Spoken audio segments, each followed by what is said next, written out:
Hey there YouTube, how's it going? Nerdy Narwhal here, and I'm back again today for another 6-scale action figure review, or two. Today we're going to be taking a look at a couple of my favorite figures on the shelf of my, hands down, favorite character from Game of Thrones. And that is going to be the Threezero Sandor Clegane, the Hound, 6-scale action figures. We have the Season 7 Sandor Clegane and the first few seasons Sandor Clegane Threezero exclusive action figure. Full disclosure, the exclusive edition comes with that helmet right there. There was no exclusive version for the latter season Sandor Clegane. He just comes with all the accessories you could ever really need with the character, and that's that. So anyways, without further ado, let's just dive in and start talking about some pretty sweet figures. The goal of this review is going to be kind of talking about which version is worth getting in 2024. If you have this one, is it worth getting that one? Is it worth having both? Is the exclusive version worth it? Etc. Those are all questions that I'm hoping I can answer for you with this 2024 look at Threezero's Sandor Clegane action figures. Now let's hop in. Alright, first of all, let's just talk about general aesthetics of the figure.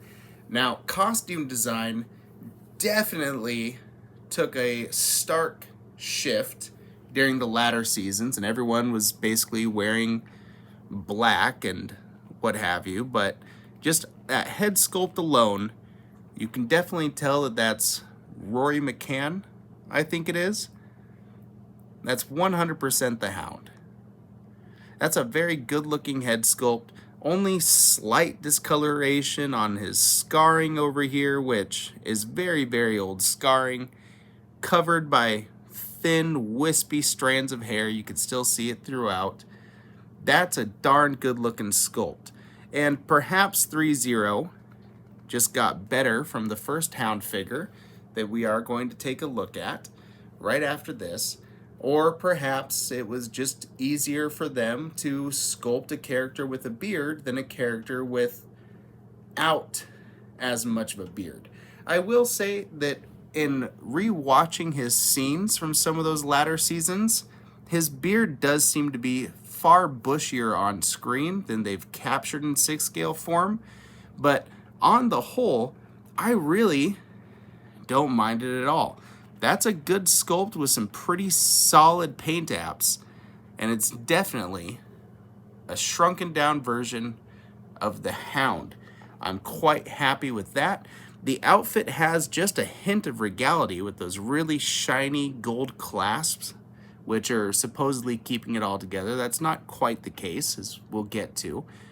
He's got a really nice belt, a really ritzy looking sword, and a really nice looking dagger. This guy doesn't seem poor, but I'm pretty sure he got all of these goodies off of Lemon Cloak when he killed him in the show. So it looks really nice on display. It's a solid figure right off the bat, just talking about aesthetics. Now let's get into this version right here, and I usually pose it on display with that helmet on, and I'll show you why here in just a second. Let's slide that off. You can see the head sculpt is not quite to the same degree of quality as the latter version. All right, I do need to push that hair off to the side. Let's just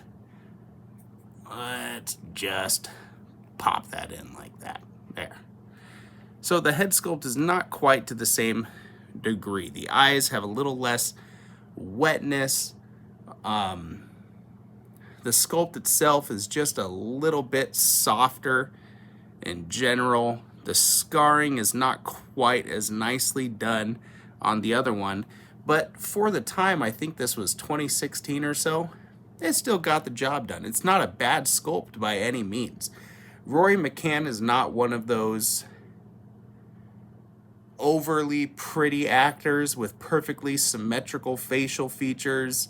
He's got some meat to his face. There's definitely things for sculptors to dive into, especially with the Hound sculpt, where they have the asymmetry that they get to play with.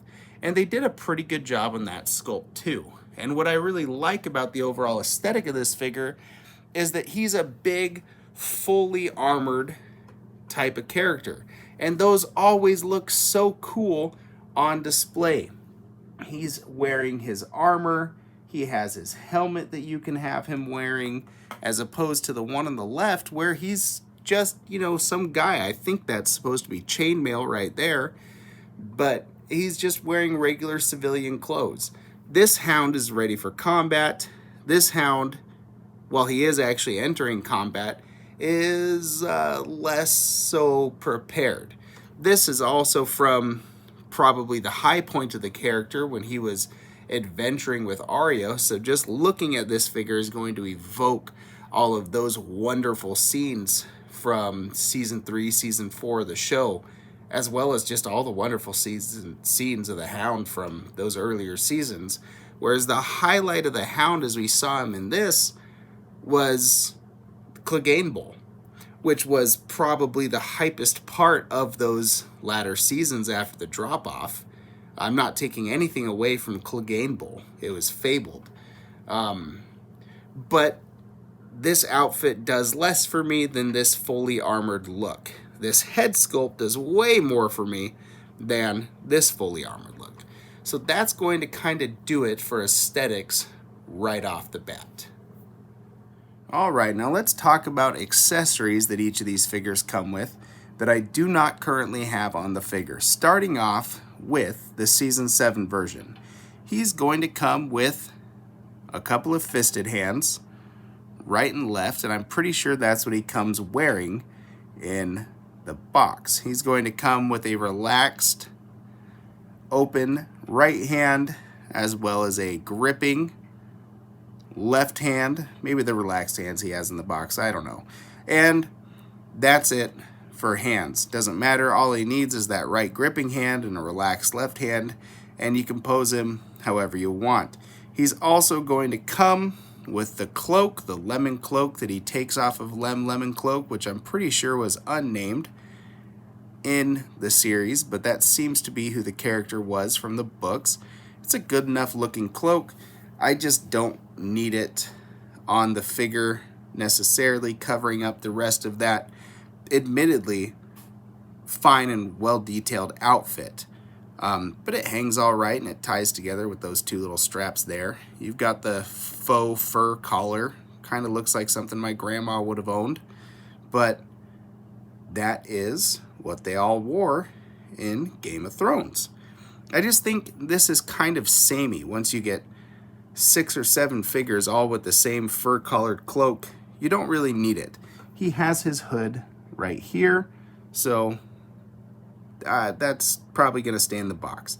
He also comes with his obsidian axe, dragon glass axe, which he used to kill the walkers in the Battle of Winterfell. Not that you would know that, because you couldn't see shit throughout the entire episode. So again, that's not a very essential accessory to me. That's going to stay in the box. That sword is excellent. That's what I'm going to have him displayed with. As for this version of the character, he's going to come with a good bit more stuff, but most of that is already on the figure. First of all, there's that exclusive Hound helm, which we saw in the show. He's going to come with a fully armored right relaxed hand and a fully armored left gripping hand. Per usual, he's got his gripping right hand, his relaxed left hand, and that's going to do for any poses that I want to get him in. Now let's talk about accessories that I have on the figures. We'll start with Season 7. First of all, he's got that sword, which I already gushed about. I do really like that sword. It fits into the hand real tight, which is great. That's one of my biggest pet peeves, is a sword that doesn't fit into the hands. Nope, it fits into the hands really well. It looks really good as just enough weathering, but not enough to make it look like a old crappy sword. There we go. It's a great looking sword. And it's the sword, I believe, he used during Clegane Bowl. So get hype. That is the accessory he's going to have for the most part. Coming down here, he has a nice enough fully rubber sword belt, which I do prefer rubber because there hasn't really been a company yet that's given us anything with a high quality enough leather that I know it's not going to flake and fall apart over time. It holds his sword and it holds his dagger, so it does exactly what it needs to do. And again, that's a really nice looking dagger right there. Looks great with the figure. It's got golds running throughout it. It's got a ivory looking sort of handle there with more detail in it, and that detail runs all the way up through the guard. Great little accessory. Very thin, but still pretty sturdy. Not quite as sturdy as that sword. That's a thick but bendable plastic that wants to snap right back into place. And now the only other accessory that you get is this little hood here, this little poncho thing that he's wearing. I keep that on the figure. I think it's a cool and unique enough sort of look that it stands out on the shelf. And it looks great. You can cover his head with it. I don't really do that because, again, that sculpt is probably the best Hound sculpt that we're likely to ever get unless another company picks it up. Why would I want to cover it up? Also, I don't think he covered his head with that hood too much in the show, but it looks fine if that's what you're trying to do. No, I keep that hood pushed down and just covered right like that. And that is a pretty good looking figure. Coming over to the original Threezero Hound figure, you get a whole lot more with this guy. First of all, you get this sword, and I think it's a little bit bigger than the sword we got. Just a hair. It's just a hair bigger. But it's nice to give the Hound a real big, badass sword. And this one doesn't look quite as regal. This isn't a sword that the Hound stole off of some knight or somebody who is just dressing up to look ritzier than they were. This is the Hound sword himself. And it's huge. It's a two-handed sword. It's got some awesome texturing all throughout that handle there. And that's the sword. Oh, there's the pommel. Don't want to short you guys on that. That's the sword that I have him displayed with for the most part. That is going to be held in that scabbard, which is slung across his back there. And it holds it nice and tight. Now that handle is a little bit small for that hand, so that's kind of a bummer, but a little athletic tape wrapped around that handle, and he holds it nice and snugly. This guy comes kitted to the absolute teeth. He has another sword, his one-handed sword. Let me pull that out. Oh, that's a much tighter fit. And this is the sword that he used for the most part as he was adventuring with Arya. Again, there's some awesome little details. There's the hand guard right there. There's these two little things, these little swirly doos on the guard. And maybe that's the Hound to catch swords and break them. I really don't know why, but again, this Hound was armed to the teeth and really, really good at killing, so I'm sure he had a reason for having that secondary guard inside of that there. And it fits right into the scabbard. Nice, neatly, and snug. One thing to keep in mind, this is my second time owning this figure. My first time owning the figure, and I sold it because this guy used to go for crazy big money, especially the exclusive. I sold it and got a couple other figures in. But these little things right there did break off. They are super, super fragile. I was able to glue it back on pretty much unnoticeably, But that is something to keep in mind, the fragility of those two little pieces right there. If you're not, you don't need to be overly careful, but you do just need to be aware of where they're pressing up against the rest of the outfit. Next, he comes with this little killing implement, another cool little thing. And again, it fits right on his body, so it's nice that it's there. I don't remember him ever using this. I think it was just a part of his outfit. Slide that back in. And he's going to come with his dagger that sits right there on his sword belt. A good-looking dagger, curved handle, big, thick, mean blade. Looks like it's made for bloodletting.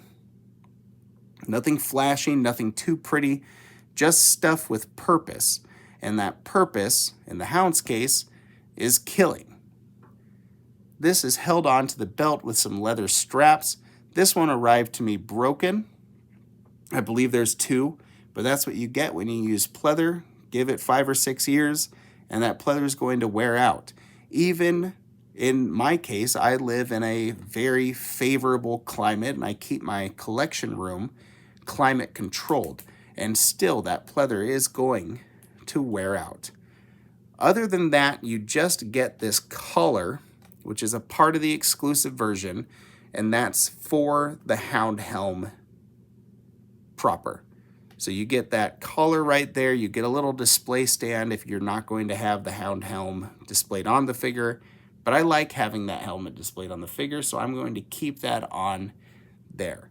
And that's really going to wrap it up for accessories. As you can see, this guy comes way more kitted out than the Season 7 Sandor Clegane. All right, you guys, let's get into articulation. And this is going to be another place where you see quite a bit of variance between these two figures. And I'm not sure if that comes down solely to the outfits. Sorry, a quick hiccup. Or if that's also due mostly to the underlying changes that they made to their large character body, which Threezero has used for a couple of different figures now. Anyway, starting with that head sculpt, both figures are going to be a one-piece head and neck, so it's just the neck connecting to a ball joint on the upper part of that torso there by the shoulders. Sandor is going to look up a little bit, which he's not going to be doing often, and he can look down a fine amount also. So that's all well and good with the up and down. He can turn his head to the left. He can turn his head to the right. And what I like about the one-piece head and neck sculpts is nothing's going to get broken up with that sculpt as he's doing it. He looks good looking in any direction. Coming out to the arms, he can flare out and T-pose right up to about 90 degrees. That's just fine. I don't need some bodies. You can get the arms, the shoulders to go even higher. You don't really need it. It's just kind of there. He can get his arm up very far, relatively unhindered by the rest of that outfit. And here's one thing, I will raise that arm up there just so you can see. Threezero made splits in the armpits just for that type of articulation, so nothing really gets hindered by the rest of this. Feels like a very thin, fabric-y kind of rubber. Nothing's hindered by that outfit. I'm not sure if it's accurate to the show, but it works well and very functional for an action figure. Next, let's get to those double-jointed elbows. You're going to get that arm all the way up to there. There's really no issues, no hindrances with articulation at all. That works out great. And finally, you get your standard 6-scale wrist peg, which gives you plenty of hinge and plenty of swivel to do with whatever you want. There is some crunch in that torso, which is going to allow him to bend forward and bend back even farther. Again, nothing's really hindered by the outfit, just by the amount of articulation itself. The Hound can kick forward a pretty good amount, 90 degrees from the body.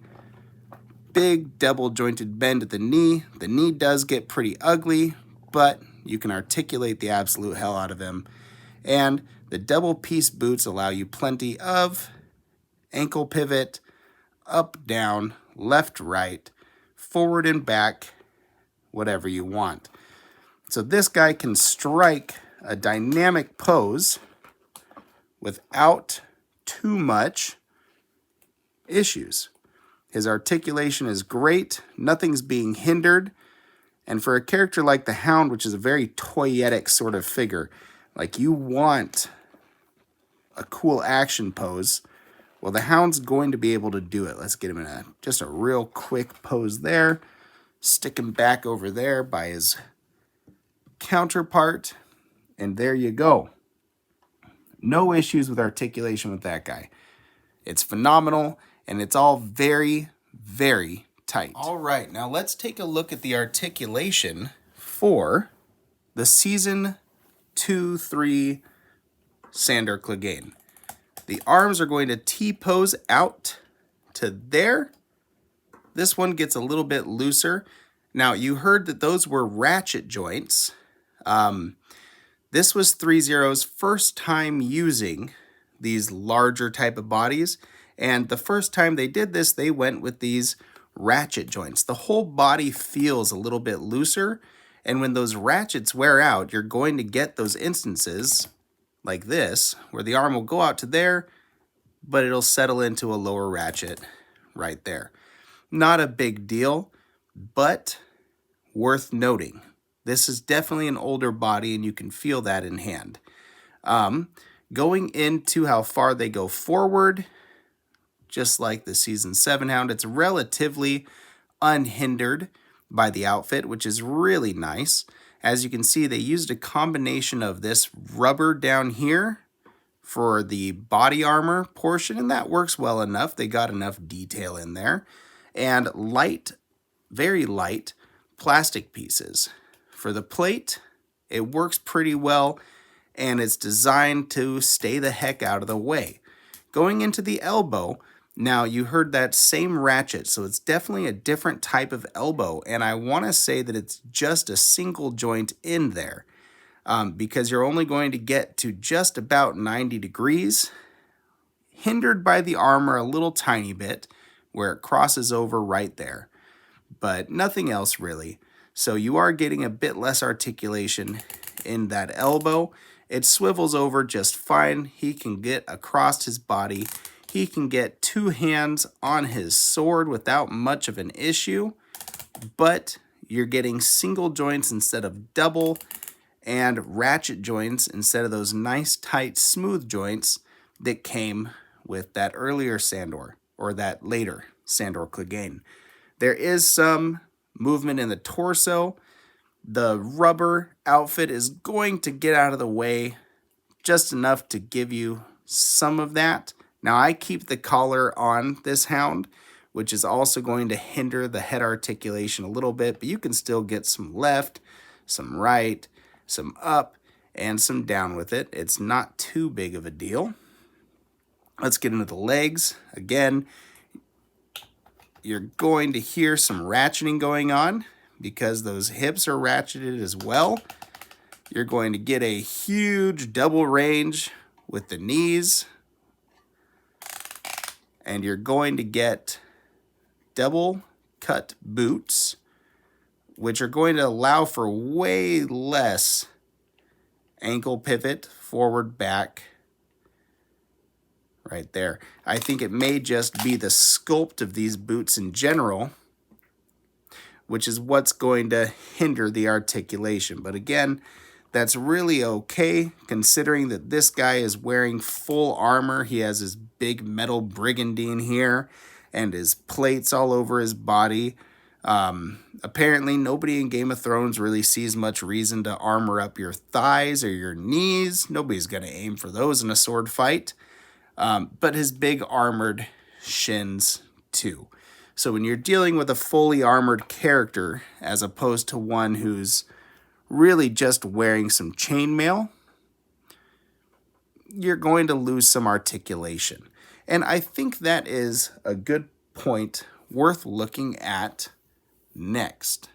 Let's take a look at how Threezero has done the chainmail differently for each of these figures. And I love looking at how 6-scale companies get around actually machine manufacturing a whole bunch of really fine little tiny pieces of chainmail. We've seen it before. Coup Model's done it, at least in part with a couple of figures. I have a review of their Hospitaller on this channel that gave us a actual metal chainmail coif, but again, that's heavy and it's not right for every figure. Asmus, with the Gimli we recently looked at, gave us a rubber underlay material for his really finely detailed chainmail. But here's Threezero at two different points in their time as a manufacturing company, and they've done two different things. Earlier here, they gave us this spongy kind of fabric material. It's definitely a plasticky kind of fabric, but it works really well. It looks pretty nice, and it gets the job done as a chainmail underlay. Definitely works for it. This, your mileage will vary. Now, the Hound was using a different kind of chainmail in the latter seasons, and one thing that they've done successfully is right down here at the wrist, you can see where it gets kind of ratty. That looks really nice and really natural. It hangs over the hands, and it looks like the ratty end of a piece of chainmail that's falling apart. And it looks natural as opposed to being machine cut, so that's really nice. I think maybe my only beef with this material over here is how light it is. And I'm not talking about weight, I'm talking about see-through, because they've again gone with something sort of a plasticky feel, but it's much more fishnetty, right? I think maybe another layer of this would have been really good. It's double layered currently. Maybe triple layered would have made it just not see-through enough to convey the purpose of it being chainmail as much as it was supposed to. But again, it looks good. As far as a fabric layer to the outfit goes, it gets out of the way very nicely, and I can't complain about it too much. It's just interesting to see two different ways that the same company got around the same problem. This one definitely looks more like thicker metal pieces, and this one looks very thin, as it was supposed to, just based on what he was wearing in the show circa Season 7 and Season 8. And all right, let's get to some closing thoughts about these two figures, and try to answer the question, if I could only have one, which one would I choose? First of all, you're going to be able to find both of these guys at very comparable prices right now. For a while there, especially the exclusive version of the Hound, it was fetching absurd money. But as the Season 8 wound down and everyone was disappointed, the prices of these Threezero Game of Thrones figures also started going down. I recently found this Hound, the exclusive version, for sale right around $200, which I believe is the same as what you're going to be able to find this guy for. Also, you can get the regular version of the Hound right around that $200 price point also, maybe a little bit less if you're on the hunt. This guy, there is no exclusive version, so nothing to worry about there. Here's where it gets tricky for me. I am an absolute sucker for a fully armored figure. I think it looks great. Threezero does phenomenal weathering. It's functional, and there's nothing on this outfit really that I need to worry about deteriorating over time or falling off the figure. It's still very toyetic, very playable because of the materials they used. Most of that is plastic, that's rubber, it's very light. The only thing that you should keep in mind is everywhere where they've used pleather. That pleather is all but deteriorated right there, and may need to be replaced.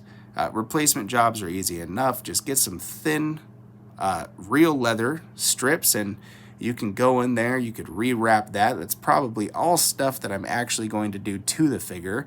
These shoulder plates are actually held on by rubber strips underneath, so those pleather pieces don't matter too much up top there.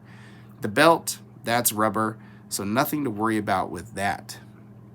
In terms of overall quality, I think this figure is probably the better of the two. The head sculpt is vastly improved from what we got with that guy in terms of paint application and sculpt in general, but he's not wearing a full suit of armor. Therefore, it does lose some coolness points. Threezero still has some of that great weathering going through, but it's not to the same detail as they were able to just let loose with this fully armored figure. The accessories all feel a bit more quality on this guy. They're a little thinner, a little flimsier on that guy. And the body that they used in general is awesome. Now, am I tempted to just make a custom with this guy? Throw one of these bodies onto there, give that guy this vastly improved head sculpt, and maybe even take off some of this armor and that helmet and make a season 4 Sandor Clegane when he was a little more beaten up and on the road with Arya? Absolutely, I might do that. And if I were to do something that big, then I would have to keep this guy on the shelf forever. That would be my main Hound. But as it stands, if you're on the hunt, I don't think you can go wrong with that Threezero Season 7 Sandor. Dressed as he was during Clegane Bowl, that's an excellent figure right there. They're both excellent figures, but I think this one might stand the test of time better than that. This was more of an experiment with Threezero, using a new body, a larger body, and they've really dialed things in more with this version. If you do pick this guy up, I'm not saying it's going to break. I'm just saying it definitely feels like the overall build quality is not up to the same standards as this guy. But that outfit, the armor, is definitely going to draw more attention on the shelf. It's really cool, especially if you get that Hound Helm exclusive accessory. That is just a quintessential, awesome, badass fantasy warrior helmet, and it looks really cool. At the end of the day, you guys can decide, but I'd probably have to take this guy if I didn't already have both, and they're both going to be on my shelf for a minute. So that's my 2 cents. I'd like to know what you guys think. If there's anything that I've missed in looking at these two figures, please let me know in the comments. I can always make a short, or I can make another video, or I can just answer your question right there in the comments. Both really cool figures. Sandor Clegane is a character that made it throughout all 8 seasons and was pretty cool the entire time doing it. He didn't have a big character drop-off. Some of his decision-making was kind of butt. However, it led us to Clegane Bowl, which is definitely a high point of the character, just as his adventures with Arya were another high point to the character. Sandor's only really had high points. Everything he does is awesome. That's why he's my favorite character in Game of Thrones. Anyways, you guys, once again, if there's anything I've missed, let me know. Let me know what you think. Which Sandor Clegane is going to be on your shelves forever? Which version did you opt for? Or do you have both like I do? Anyways, stay happy, stay healthy, and keep on collecting. Nerdy Narwhal, out.